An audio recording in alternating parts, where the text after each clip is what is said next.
I got a bit of a wacky rant for you here today, so I hope you're feeling particularly goofy, quirky, and Lord help me, I'm going to say it, maybe even a little zany.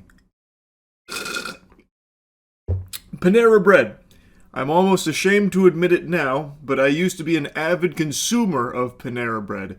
For the better part of 2 years, it was my go-to post-workout meal, meaning I would have it like 5 times a week. Side note, I just watched that clip back in editing. The fucking Planet Smoothie logo faced the camera directly. It almost looked like a Death Stranding Monster Energy ad right there.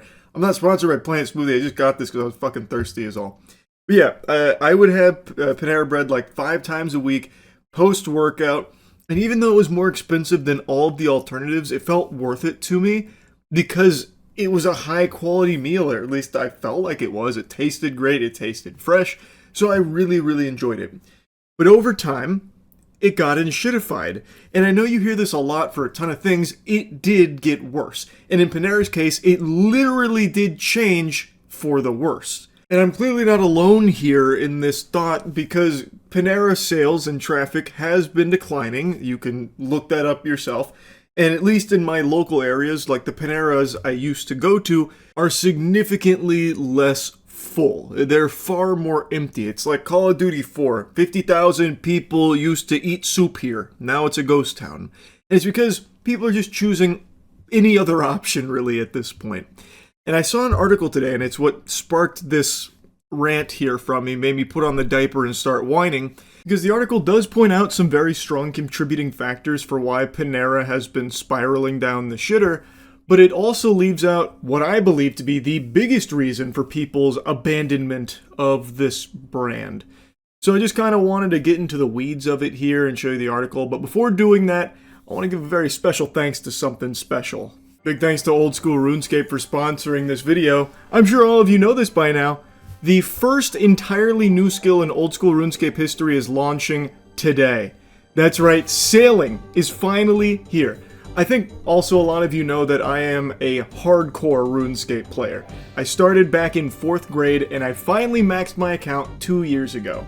And it is still one of my crowning gaming achievements. I am a huge old school RuneScape enthusiast, and I am extremely excited to get my max cape back once sailing drops, because I'm going to have to 99 it to get my max cape again.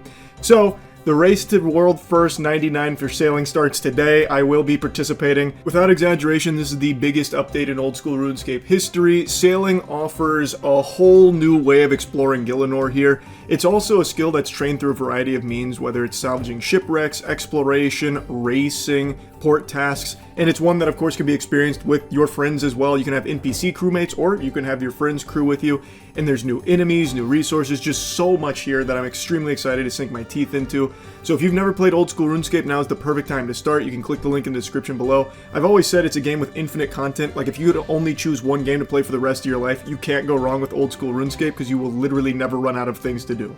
So thanks again to Old School RuneScape for sponsoring this video. I'm super excited for sailing. Panera lost diners by cutting portions and staff. It's reversing course to win them back. Panera Bread has unveiled a turnaround strategy to reverse years of traffic declines. Basically goes on to recount the glory days, but now it's kind of falling into the fucking back rooms here. And you don't typically hear a lot of glaze for Panera in the modern conversation when it comes to eating options. Now, the article's not wrong here. This is a contributing factor to Panera's decline and fucking death spiral here. It has definitely lost consumers because of portion sizes and being extremely expensive for the morsels that you get. You'll pay like fucking 20 bucks for half a tiddlywink of a sandwich and a cup of soup. That's not a great deal unless that is the best goddamn half a sandwich and cup of soup of your life, or it also comes with like a stripper that'll give you a lap dance for free. It's just not great value, and that's obviously played a huge role here, but I think there's more than the article is talking about that I want to dive into the spaghetti and meatballs of. But before doing that, let's go ahead and look at what the article highlights. It talks about the shrinking sandwiches and salad sizes, and they're right, those have shrunk a lot, it feels like. These sandwiches are made for fucking ants. You can finish these in 2 big boy bites, and you're paying so much money for the privilege of being able to have, scraps.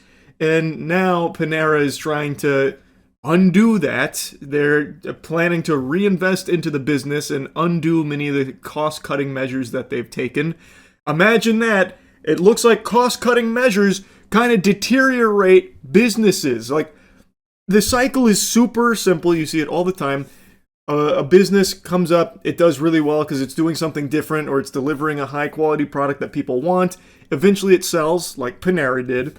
And then it's all about finding more and more ways to squeeze as much money out of it as they possibly can by looking at cost-cutting procedures. And when you start that process, the quality of the product suffers. And then people don't want it anymore because they were used to a better product. Why the fuck are they going to settle for something worse? They'll just go somewhere else.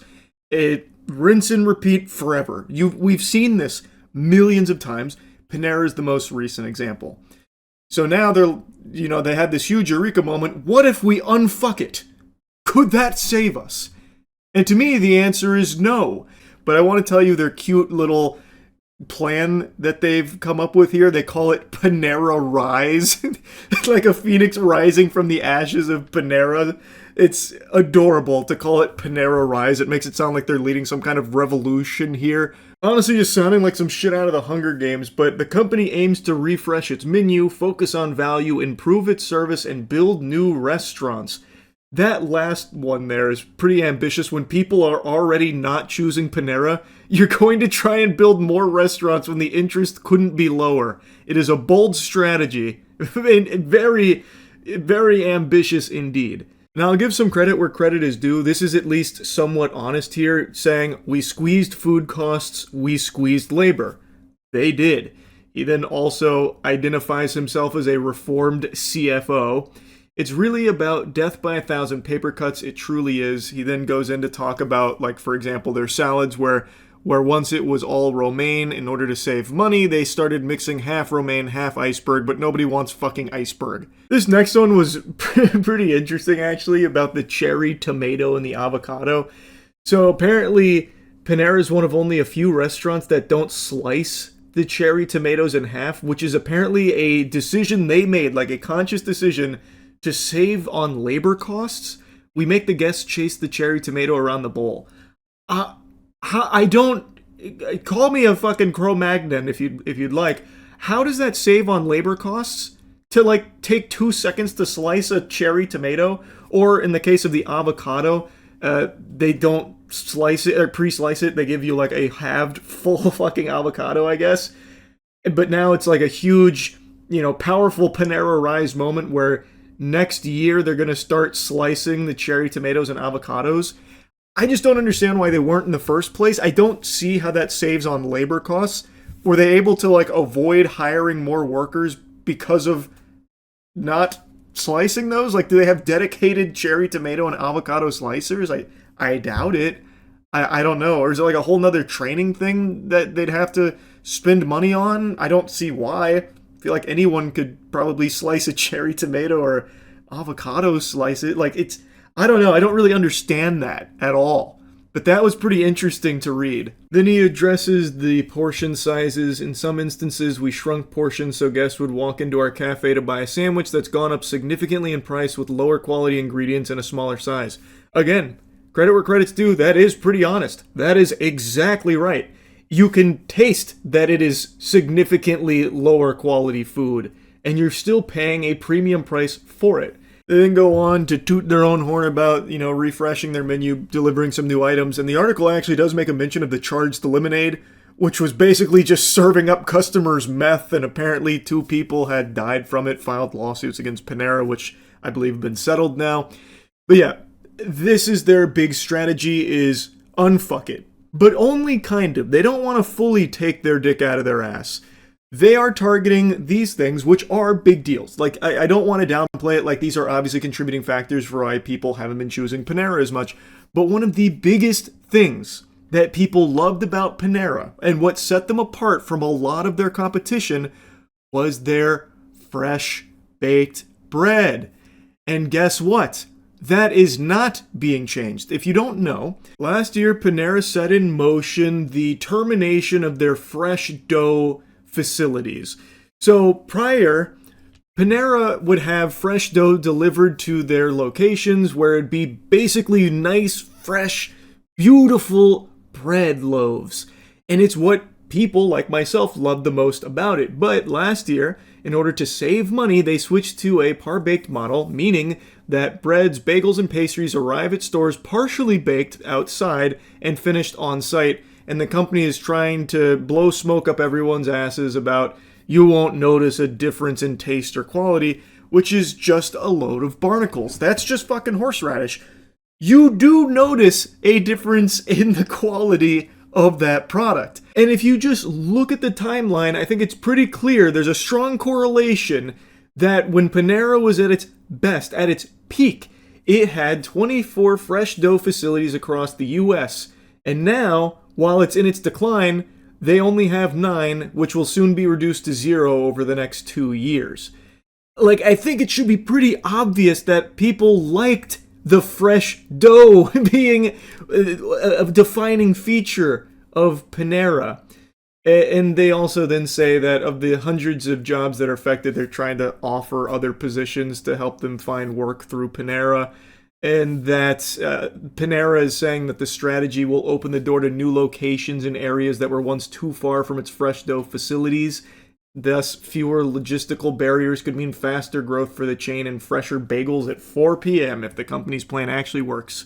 Which I don't think it will. Well, rather, I don't think it should. And this is the biggest thing to me, and why the article made me want to rant about it, because it is highlighting some contributing factors for why people don't like Panera anymore. And they're very legitimate factors. But in an effort from the CFO here, the reformed CFO, to try and puff up his chest and be like, look at me, I'm the good guy, I listen to all of you. Listen, I hear all of you plebeians, and we are going to do our best to undo all of these terrible changes we've done over the years. He's saying all of these things, and he is making some changes, it seems, but one of the biggest things is still actively implemented, which is a cost-cutting procedure, which is closing all of their fresh dough facilities, meaning that there's still not going to be any of that fresh dough delivered there. They switched to a model that is significantly cheaper, with a significantly lower quality product. So he could flap his gums till the cows come home about how he's, rolling everything back that made Panera so bad recently. But the truth is, behind the scenes, they are still ultimately focused first and foremost on that bottom line and saving money, pinching pennies everywhere they can. And that is coming at the cost of a high quality product, which was once that fresh dough facility delivered to these locations for the fresh products that I and many others liked Panera for. That is not changing. That is not being unfucked. I just don't see this being enough. It's certainly not for me to want to march back into a Panera right away. Oh, you're cutting the cherry tomatoes and avocados now. Holy fuck, I'm out the door. I can't wait to get to my local Panera to get some of that. Like, yeah, maybe the portion size is a little increased too, but the quality is still the same and it's still expensive. What the fuck is the point? It is still worse than it was because of their biggest cost-cutting measure, which is closing all of these fresh dough facilities because it's going to save them so much money switching to this cheaper method and this worse product. That has not changed. Thus, I will still not be going to Panera Bread as my first choice for any kind of meals anytime soon. I don't see why anyone would. It's still not great value. This shit is just so stupid every time.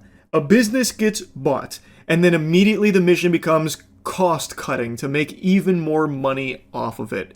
And in doing so, ruining the core defining features of it. In this case, the fresh fucking dough.